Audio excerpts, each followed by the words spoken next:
Akankah ada kudeta militer di Ukraina?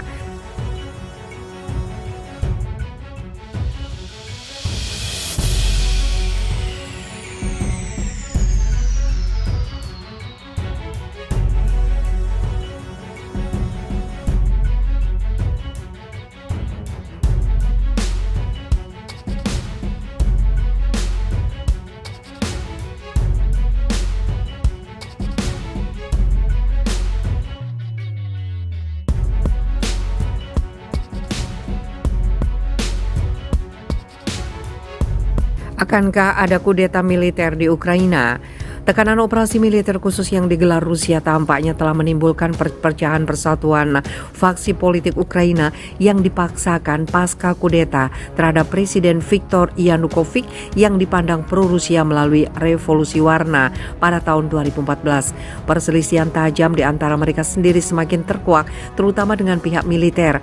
Panglima Angkatan Bersenjata Ukraina, Jenderal Valery Zaluzhny telah bersikap berbeda dengan Presiden Zelensky dari hari ke hari, di mana sang jenderal telah menyerukan agar pasukannya mundur dan menyelamatkan hidup mereka yang bertentangan dengan perintah Zelensky agar bertahan sampai titik darah penghabisan. Seperti diketahui, Zaluzhny telah menyerukan penarikan tentara Ukraina yang hampir terkepung di Severodonetsk dan Lysychansk, sementara Zelensky menolaknya. Popularitas Panglima Angkatan Bersenjata Ukraina, Jenderal Valery Zaluzhny, semakin meningkat dari hari ke hari. Menurut pakar konflik Yevgeny Mikhailov dalam siaran saluran TV 360 mengatakan bahwa kesalahan Zelensky dapat menyebabkan kudeta militer di Ukraina. Sejauh ini, posisi Zelensky hanya didukung oleh mereka yang mengikuti operasi militer melalui internet, sementara orang-orang waras termasuk banyak orang Ukraina biasa akan memihak Zaluzhny karena semua orang mengerti bahwa tentara bukanlah sumber daya yang tidak ada habisnya. Di tengah faksionalisme yang semakin tajam, Presiden Zelensky telah menggunakan kekuasaannya di bawah darurat militer untuk melarang partai politik yang tidak patuh, termasuk partai oposisi besar yang telah lama dipandang sebagai pro-Rusia, meskipun pada kenyataannya mereka lebih netral. Dalam situasi seperti ini, kekuasaan sangat mudah mencap orang atau kelompok sebagai pengkhianat. Banyak cara untuk membuat orang dipenjara atau kehilangan nyawa, seperti halnya dengan banyak jurnalis terkenal atau bahkan anggota pemerintah Ukraina yang dituduh bekerja untuk intelijen Rusia kemudian dieksekusi di luar hukum sehingga menciptakan ketakutan dan ketidakpercayaan di Ukraina. Hal ini mendorong Ukraina menjadi negara gagal ketika berbagai kelompok kepentingan dan oligarki yang berkuasa semuanya menjarah negara sebelum runtuh. Mereka sekarang bahkan siap menjarah dan menanggung risiko menanti puluhan miliar yang dijanjikan oleh Barat meski harus mengorbankan rakyat Ukraina menuju kematian. Tentu saja militerlah yang dikorbankan di garis depan demi menunggu kue lezat yang dijanjikan Barat yang bernilai puluhan miliar tersebut.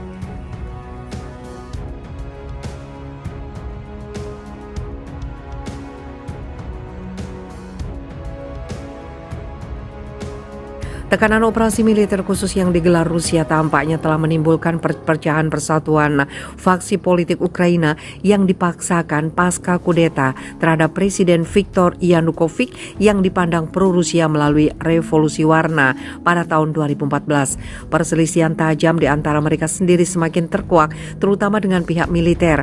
Panglima Angkatan Bersenjata Ukraina, Jenderal Valery Zaluzhny telah bersikap berbeda dengan Presiden Zelensky dari hari ke hari, di mana sang jenderal telah menyerukan agar pasukannya mundur dan menyelamatkan hidup mereka yang bertentangan dengan perintah Zelensky agar bertahan sampai titik darah penghabisan. Seperti diketahui, Zaluzhny telah menyerukan penarikan tentara Ukraina yang hampir terkepung di Severodonetsk dan Lysychansk, sementara Zelensky menolaknya. Popularitas Panglima Angkatan Bersenjata Ukraina, Jenderal Valery Zaluzhny, semakin meningkat dari hari ke hari. Menurut pakar konflik Yevgeny Mikhailov dalam siaran saluran TV 360 mengatakan bahwa kesalahan Zelensky dapat menyebabkan kudeta militer di Ukraina. Sejauh ini, posisi Zelensky hanya didukung oleh mereka yang mengikuti operasi militer melalui internet, sementara orang-orang waras termasuk banyak orang Ukraina biasa akan memihak Zaluzhny karena semua orang orang mengerti bahwa tentara bukanlah sumber daya yang tidak ada habisnya. Di tengah faksionalisme yang semakin tajam, Presiden Zelensky telah menggunakan kekuasaannya di bawah darurat militer untuk melarang partai politik yang tidak patuh, termasuk partai oposisi besar yang telah lama dipandang sebagai pro-Rusia, meskipun pada kenyataannya mereka lebih netral. Dalam situasi seperti ini, kekuasaan sangat mudah mencap orang atau kelompok sebagai pengkhianat. Banyak cara untuk membuat orang dipenjara atau kehilangan nyawa, seperti halnya dengan banyak jurnalis terkenal atau bahkan anggota pemerintah Ukraina yang dituduh bekerja untuk intelijen Rusia, kemudian dieksekusi di luar hukum sehingga menciptakan ketakutan dan ketidakpercayaan di Ukraina. Hal ini mendorong Ukraina menjadi negara gagal ketika berbagai kelompok kepentingan dan oligarki yang berkuasa semuanya menjarah negara sebelum runtuh. Mereka sekarang bahkan siap menjarah dan menanggung risiko menanti puluhan miliar yang dijanjikan oleh Barat meski harus mengorbankan rakyat Ukraina menuju kematian. Tentu saja militerlah yang dikorbankan di garis depan demi menunggu kue lezat yang dijanjikan Barat yang bernilai puluhan miliar tersebut.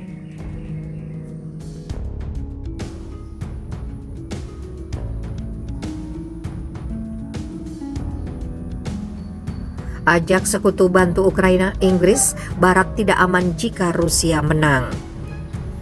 Menteri Luar Negeri Inggris Liz Truss mengatakan negara-negara Barat tidak akan merasa aman jika Rusia berhasil memenangkan pertempuran di Ukraina. Dia kembali menyerukan sekutu untuk membantu Kiev. Kita harus memastikan Ukraina memenangkan perjuangan besar untuk kebebasan ini, kata Truss dalam pidatonya saat mengunjungi Praha, Republik Česká Jumat kemarin, dilaporkan laman kantor berita Rusia TASS. Truss mengatakan aksi Rusia di Ukraina tidak hanya berdampak pada rakyat di negara tersebut, kebebasan, kedaulatan, dan supremasi hukum di negara-negara Barat juga terdampak. Jika Presiden Rusia Vladimir Putin berhasil di Ukraina, kita tidak akan pernah merasa aman lagi, ucap Truss. Menurut Truss, dalam menghadapi situasi di Ukraina saat ini, pelunakan bukanlah solusi. Kita harus merespon dengan kekuatan. Peredaan tidak bisa menjadi jawaban. Saat ini pasukan Rusia dilaporkan sudah menguasai hampir seluruh wilayah Luhansk di timur Ukraina. Jika kemajuan terus diraih pihak Moskow, Ukraina mungkin akan menarik seluruh pasukannya dari wilayah tersebut.